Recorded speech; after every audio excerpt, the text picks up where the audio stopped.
dans ce 15e épisode de Reset Your Mind. Cette semaine, nous nous attaquons à un énorme morceau, les relations interpersonnelles. Vous savez, ces connexions, ces échanges qui nous nourrissent tant et dont nous sommes si friands. Mais ces mêmes relations peuvent aussi parfois nous pourrir très vite la vie. Alors comment repenser ces relations aux autres ? Comment trouver sa propre voie et sa propre indépendance émotionnelle ou intellectuelle dans un contexte où l'on nous programme depuis notre plus jeune âge à craindre le regard des autres, tout autant qu'à le rechercher continuellement pour s'assurer que nous sommes dans les clous. Être dans les clous nous rassure, nous donne l'impression d'être adoubés par nos pairs. Toutefois, ce n'est pas sans conséquence, car chercher qui nous sommes dans le regard des autres, c'est aussi se perdre soi-même dans ses sources multiples. Et si je vous disais que le secret est en nous ? Dans cet épisode, je vous parle des règles implicites que nous nous imposons, de manuels à suivre, de conditions à remplir et surtout comment faire un reset pour trouver au fond de nous les clés des relations plus épanouies, mais surtout plus épanouies avec vous-même.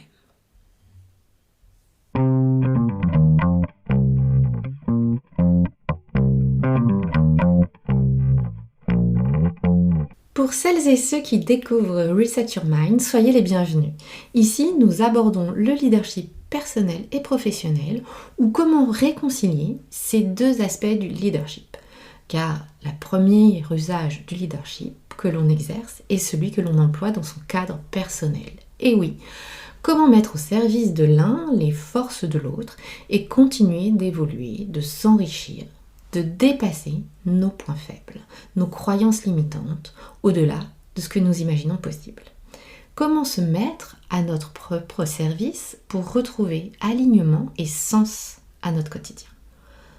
Je suis Stéphanie Martin, fondatrice de Reset Your Mind, coach certifiée par la Life Coach School aux États-Unis et manager dans le digital depuis plus de 15 ans.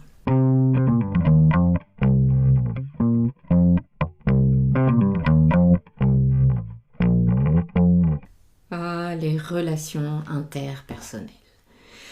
Pas toujours si simples à gérer et souvent source de grandes désillusions, voire de souffrances pour certains ou certaines d'entre nous. Et pourtant, elles sont primordiales. C'est pour cela que nous y accordons autant d'importance. Nous sommes des animaux sociaux. Être dans le groupe a assuré depuis la nuit des temps notre survie. Être dans le groupe nous rassure. Et nous avons besoin du regard des autres pour nous sentir exister en miroir. Mais ces relations aux autres, ce que pensent les autres, ce que disent les autres, peuvent nous pourrir la vie. Je vous donne quelques exemples. Mon boss ou ma boss pense que je ne suis pas assez compétente. Mon boss ou ma boss ne me fait pas confiance pour me confier ce nouveau poste. Ma mère trouve que je ne suis pas assez ceci ou pas assez cela. Je devrais l'appeler plus souvent, l'inviter plus souvent, lui laisser les enfants plus souvent, etc., etc. C'est valable pour toutes les connexions, pour toutes les relations que nous entretenons avec les êtres qui nous entourent.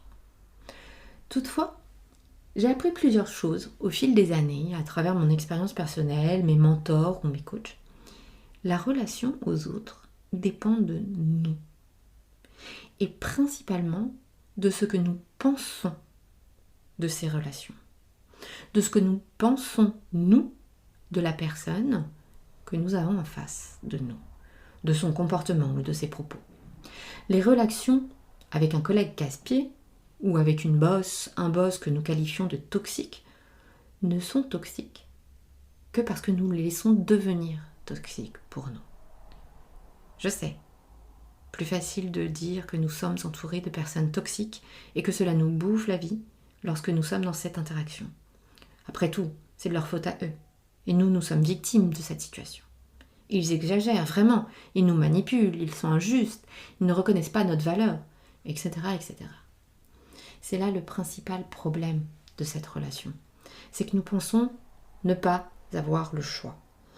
Nous pensons ne pas avoir le pouvoir de décider.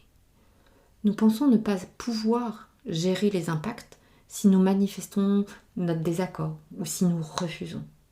C'est vrai, il y en aura des impacts ou des conséquences. Mais tout ceci est faux.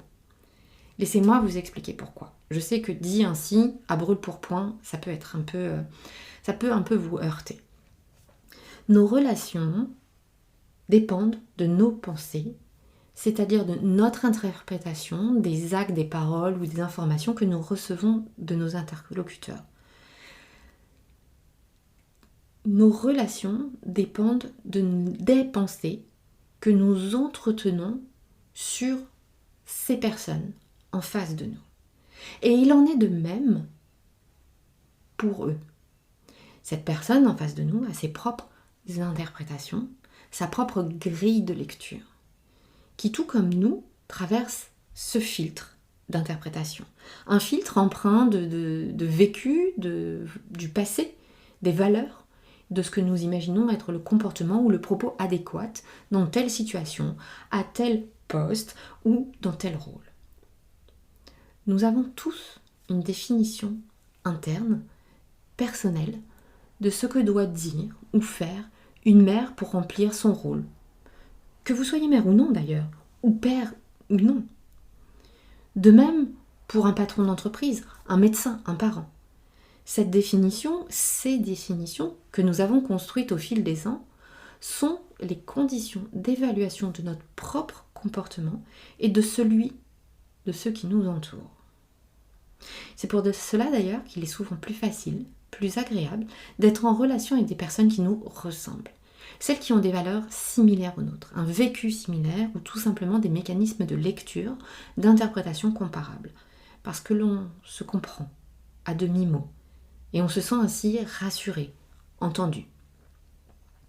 Ce qui n'est pas le cas, ou qui demande plus d'efforts, avec des personnes plus éloignées de votre histoire, de votre culture, des codes que vous avez appris à l'école ou dans votre milieu social, personnel ou professionnel.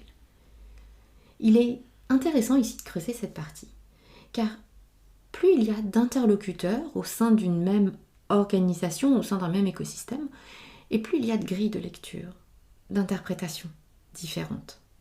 Si vous avez travaillé dans des milieux interculturels ou internationaux, avec des personnes de nationalités différentes, ce qui pour vous est du basique, en tant que Français, l'est peut-être moins, et heurte peut-être, des collègues allemands, des collègues italiens ou des collègues espagnols.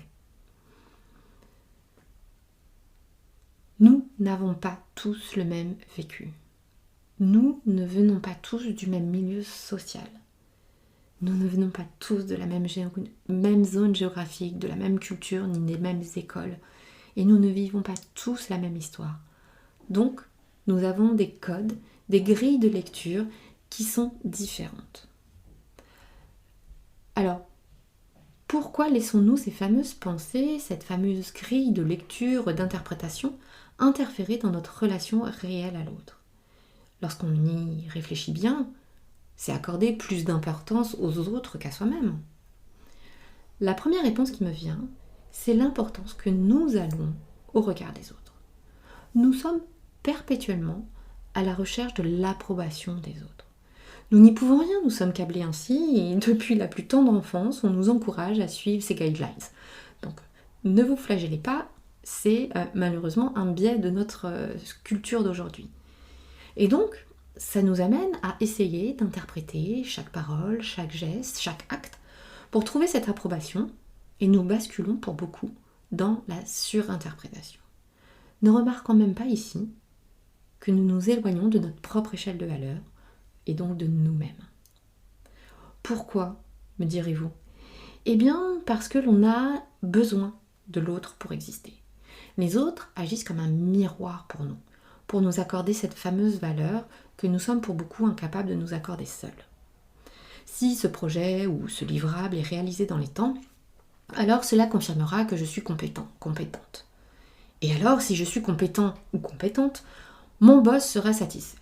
Il ou elle nous fera un retour, et s'il nous fait un retour ou si elle nous fait un retour, cela confirmera notre valeur, notre estime de nous. Autre exemple, si mon ami un tel pense à me souhaiter mon anniversaire, alors cela signifie qu'il ou elle m'aime. Alors, je me sens aimée parce que cette personne m'a souhaité mon anniversaire. Même chose. interprétation. Pensez-vous vraiment que seul le respect du deadline pour un projet ou un livrable détermine votre compétence? Ou encore, pensez-vous vraiment que vos amis vous aiment, vous apprécient uniquement lorsqu'ils vous souhaitent votre anniversaire ou parce qu'ils vous souhaitent votre anniversaire? Il est extrêmement important de comprendre pourquoi nous avons cette fameuse grille de lecture et d'interprétation. Mes coachs et mentors la nomment le manuel, Kesako. Un manuel, c'est un registre dans lequel vous avez recensé toutes ces règles d'évaluation virtuellement. Toutes ces règles conditionnent le fait d'être aimé, d'être apprécié ou d'avoir de la valeur professionnelle parce que vous remplissez ces conditions. Si vous ne remplissez pas ces conditions ou n'agissez pas en conséquence pour remplir ces conditions, alors cela signifie que vous n'êtes pas à la hauteur, pas à la bonne place, voire même que vous ne méritez pas d'être à ce poste, par exemple. Or, c'est un manuel virtuel de règles héritées ou adoptées, imposées par d'autres. Si vous en avez un pour vous-même, vous en avez aussi un pour les autres. Et oui, je vais illustrer ma pensée, je pense que ce sera plus clair. N'avez-vous pas un manuel sur comment une bonne mère ou un bon père, et entre guillemets, tout ceci bien évidemment, devrait se comporter? Un manuel sur la définition d'une bonne collaboratrice ou d'un bon collaborateur, d'un bon chef de service, d'un bon patron ou une bonne chef d'entreprise. Pour vous, être un bon ou une bonne, quel que soit le rôle, et ici mettez le rôle que vous voulez, c'est correspondre à tous ces critères. Les vôtres, pas forcément les leurs. C'est aussi valable, c'est aussi bien valable dans le perso que dans le pro, quel que soit le rôle. Être une bonne fille ou un bon fils vis-à-vis de vos parents, cela veut dire répondre à toutes ces conditions-là. Être un bon partenaire ou une bonne partenaire, c'est respecter et remplir toutes ces conditions aussi vis-à-vis de l'autre.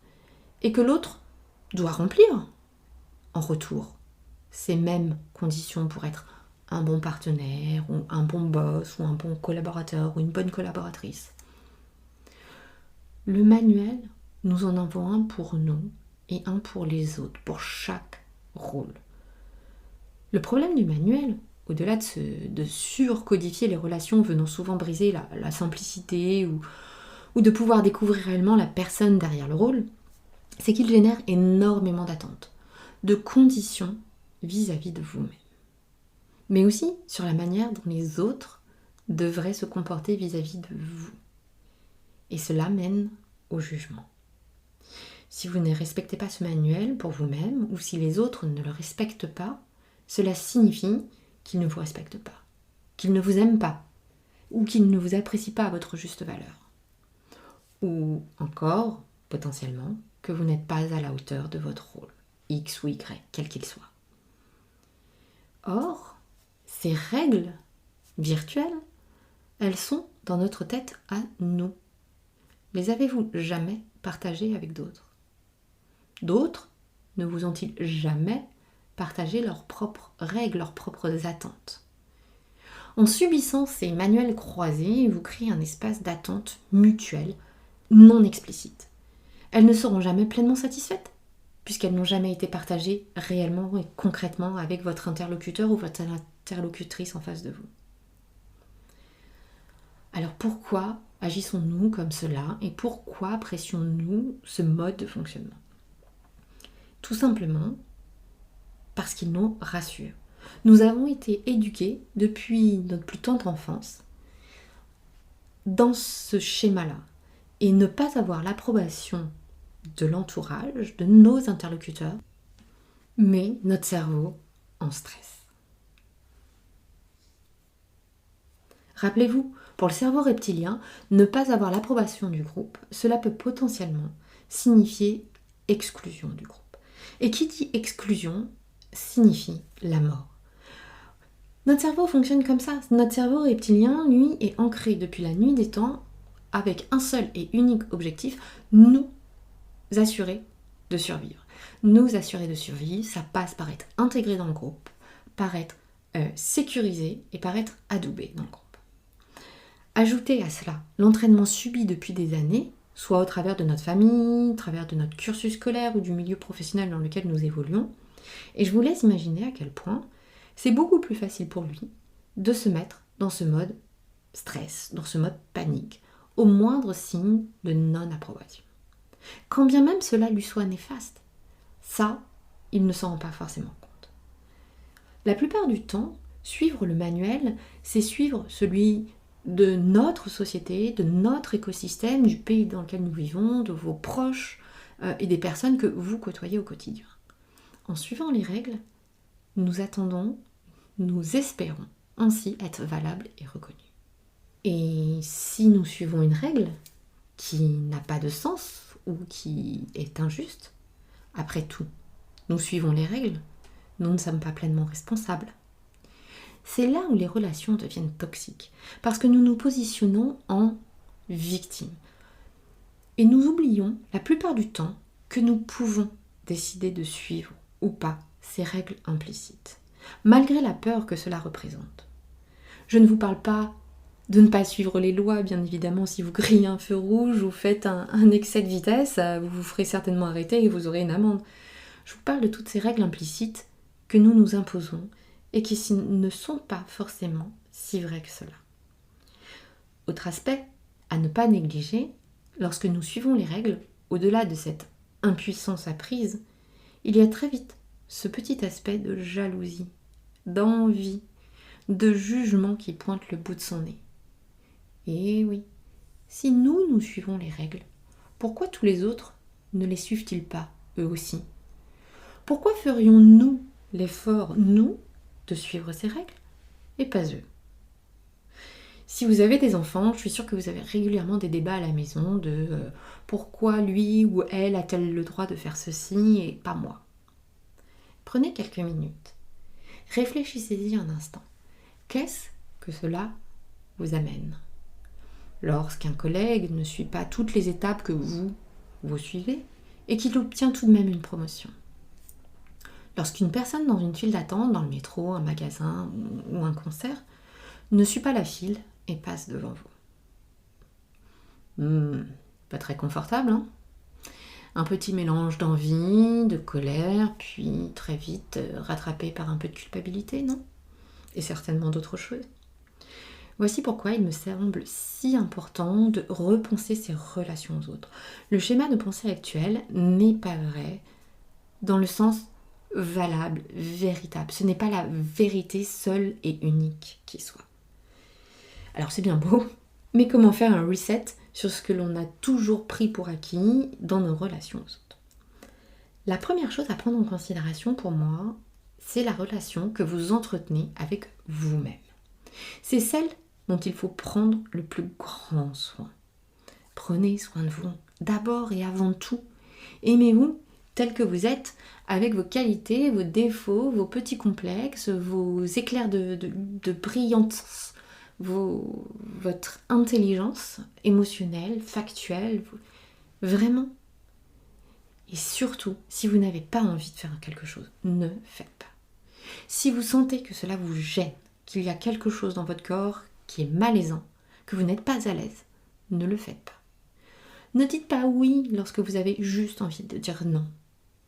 Accordez plus d'importance à vous-même et ce que vous ressentez que faire plaisir aux autres.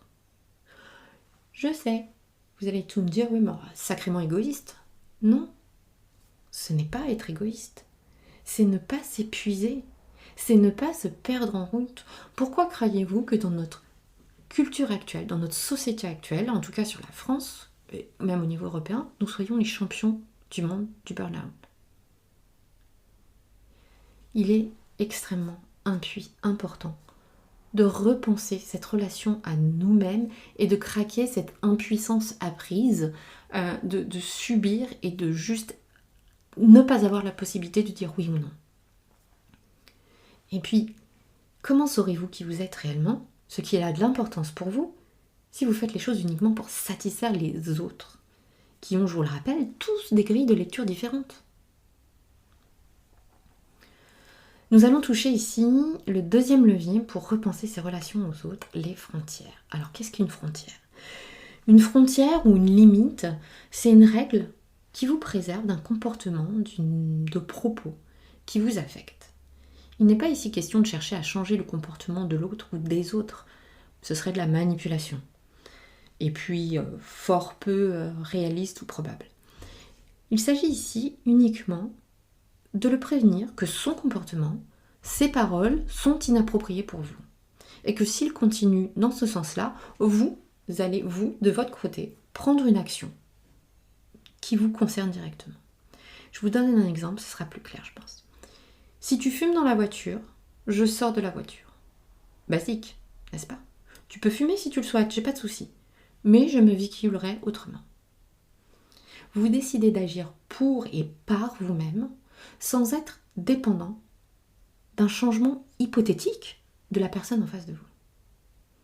Autre exemple, qui peut aussi bien s'appliquer dans le milieu perso que pro. Si tu me cries dessus, tu as beau être mon boss, ma boss ou mon chéri, ma chérie, je quitte la salle, je quitte cette pièce. C'est valable dans une réunion. Si les échanges sont houleux ou irrespectueux, vous pouvez très bien dire « Si vous continuez à échanger de cette manière-là, je sors de cette salle. » Chacun a le choix et a la responsabilité de ses actions. Poser des frontières, c'est être à votre service pour votre bien-être à vous. Vous n'avez pas à subir, à être malheureux et à continuer ou malheureuse et continuer de subir ce genre de choses. Vous avez le droit de dire « Stop, ce n'est pas acceptable pour moi. » Et ce n'est en aucun cas contre les personnes en face de vous. Je vous invite si vous avez des enfants, je vous invite à le faire. Une dispute entre frères et sœurs, il y en a énormément. Quand il n'y a pas moyen de les faire se calmer ou redescendre, dites-leur juste, si vous continuez, je sors de la pièce. Et mettez-le en action. Vous allez voir que ça peut être game changer. Cela m'amène à la responsabilité des émotions de chacun. Vous n'êtes pas responsable du manuel des autres et donc de leurs émotions et de leur interprétation. Votre belle-mère ou votre mère vous en veut parce que vous ne venez pas dîner chez eux tous les week-ends ? C'est leur manuel, leur problème, pas le vôtre. Vous ne fêtez pas les anniversaires parce que c'est quelque chose qui vous passe au-dessus de la tête ? Votre ami, vos amis ou votre partenaire en est triste ? Ok. C'est son problème, c'est pas le vôtre. Laissons les autres gérer leur propre vie, leurs propres attentes et leurs propres émotions face à des attentes non remplies. En vous voyant agir ainsi et en créant la discussion, cela leur permettra peut-être de s'affranchir de certaines parties de leur manuel. Suivez votre propre route. Vous serez un exemple aussi pour les autres. Je vois souvent dans des nouvelles prises de poste ou dans des grands changements personnels comme un mariage, l'arrivée d'un enfant, à quel point on peut très vite perdre ses repères, sa confiance en soi. Et dans ces moments-là, un peu sensibles, on retombe dans essayer de satisfaire les autres avant tout. Et on guette alors le moindre signe d'approbation dans le regard des autres. Et on se met une pression folle sur toutes ces interprétations. Maman va dire ceci sur la manière dont je dois prendre soin de mon enfant ou belle-maman. Et si je ne suis pas leurs conseils, cela signifie que je ne sais pas m'occuper de mon enfant ou que je ne les tiens pas assez en considération. Ou alors, vous allez guetter, dans le cadre d'une nouvelle prise de poste, tous les petits signaux faibles d'approbation de votre boss, de vos collègues, pour être sûr d'être sur la bonne voie. Dans les deux cas, c'est on ne peut plus humain et naturel. Donc inutile de vous ajouter une couche de jugement supplémentaire. Pas la peine. Mon conseil ici, c'est de les laisser penser ce qu'ils veulent. Recentrez-vous sur vous. Faites-vous confiance et tracez votre route. Qui mieux que la mère ou le père d'un enfant qui passe le plus de temps avec ce bébé peut savoir ce dont il a réellement besoin. Qui mieux que vous, avec votre œil neuf sur ces problématiques et votre expertise, peut aider l'entreprise qui vient de vous recruter ou de vous promouvoir à ce poste à se mettre sur la bonne voie et repenser sa vision ou ses process. Et puis, accessoirement, qui devra assumer une éventuelle erreur? Qui devra assumer de ne pas avoir rendu un livrable en temps et en heure? Ou de ne pas avoir laissé son enfant dormir assez ou pas assez justement? C'est vous. Donc, ça sera d'autant plus facile à assumer si c'est vous qui décidez. Au moins, il n'y aura pas cette frustration, de cette impuissance apprise de je subis et je n'ai pas d'autre option, je n'ai pas d'autre choix. Dernier levier pour vous aider au reset, c'est lorsque vous prenez conscience de ce manuel que vous avez vous-même pour les autres. Observez-le avant d'agir et peut-être partagez-le. Mais encore une fois, n'attendez pas des autres qu'ils le suivent pour autant. Rappelez-vous, vous êtes parfait et parfaite, exactement tel que vous êtes. Vous n'êtes pas là pour nuire aux autres. Vous pouvez agir exactement comme vous le souhaitez. Poser des frontières et les énoncer, ce n'est pas essayer de blesser, c'est essayer de prendre soin de vous. Croyez-vous vraiment que les gens vous aiment, vous apprécient ou évaluent votre travail uniquement sous condition ? Est-ce que votre expertise est uniquement conditionnée à un exercice, un mois ou une semaine de pratique ? Je vous donne un dernier exemple, qui sera notre conclusion, car je sais que cet épisode va avoir secoué certains et certaines d'entre vous assez fortement. Vous pourrez ainsi y réfléchir une fois cet épisode terminé. Si vous avez des enfants ou une personne qui vous est chère dans votre entourage, est-ce que vous l'aimez uniquement lorsqu'ils, elles, sont propres, gentils, sages et respectueux? Ne les aimez-vous pas aussi pour toutes leurs autres facettes, qui sont parfois un peu plus dérangeantes peut-être, et correspondent un peu moins à vos propres valeurs ou à vos propres habitudes de pensée ou ce que vous considérez comme être un comportement adapté? Alors, pourquoi est-ce que ça ne serait pas aussi valable pour vous avec toutes vos facettes?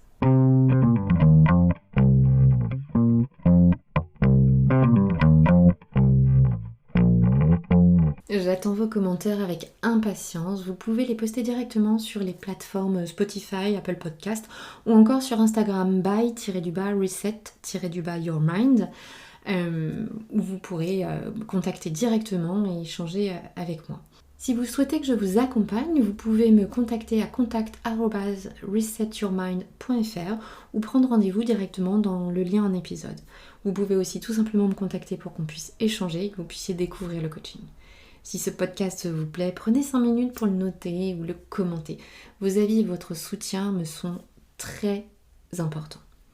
Vous m'aidez ainsi à le faire connaître au plus grand nombre.